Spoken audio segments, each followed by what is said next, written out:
মৌলভীবাজারের নদ-নদীর পানি কমায় জেলার সামগ্রিক বন্যা পরিস্থিতির উন্নতি হয়েছে। তবে এখনও ডুবে আছে হাওড়ঘেঁষা উপকূল, কুলাউড়ার স্বাস্থ্য কমপ্লেক্স ও উপজেলা পরিষদ চত্বর সহ বেশ কয়েকটি গুরুত্বপূর্ণ স্থাপনা। পানিবন্দী হয়ে রয়েছেন ৫ লাখ মানুষ। চরম দুর্ভোগ পোহাতে হচ্ছে এলাকাবাসী সহ স্বাস্থ্য কমপ্লেক্সে আসা রোগী আর স্বজনদের। মৌলভীবাজার সংবাদদাতা ইমনদেব চৌধুরীর প্রতিবেদন, জানাচ্ছেন সুমাইয়া হক। মৌলভীবাজার জেলায় গত কয়েকদিনে বৃষ্টি ও পাহাড়ি ঢল না থাকায় বন্যা পরিস্থিতির অনেকটা উন্নতি হয়েছে। তবে কুলাউড়া উপজেলায় পানি প্রবাহের কোনো পথ না থাকায় নামছে না পানি। হাঁটু পানিতে ডুবে আছে উপজেলা স্বাস্থ্য কমপ্লেক্স, কৃষি অফিস, খাদ্য গুদাম ও উপজেলা পরিষদ চত্বর সহ বেশ কয়েকটি গুরুত্বপূর্ণ স্থাপনা। চরম ভোগান্তি পোহাতে হচ্ছে স্থানীয় বাসিন্দাদের। পানির মধ্যে এত দুর্গন্ধ, এটা বাসায় প্রকাশ করার মতো নয়। পানি পাওয়া লাগলেই চুলকায়। গত দুদিন হয় কিছুটা কমছে, কিন্তু এখন পচা পানি পচে যাচ্ছে। আশেপাশে থেকে ময়লা জমে আরো বেশি সমস্যা।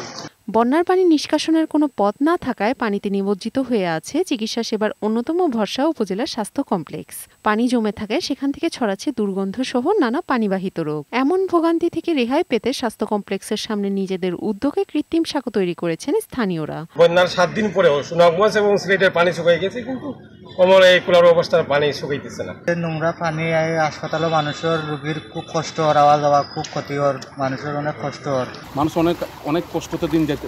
কয়েকজন মিলে স্ব-উদ্যোগের নিঃশ্রমে আমাদের একটি ভাসমান একটা সেতু তৈরি করে দিয়েছে, যার ফলে আপাতত আমাদের সমস্যাটা নিরসন হয়েছে। শহরের প্রধান সড়ক থেকে স্বাস্থ্য কমপ্লেক্স চত্বর প্রায় ১.৫ ফুট নিচু হওয়ায় ভারী বৃষ্টি হলেই সৃষ্টি হয় জলাবদ্ধতার।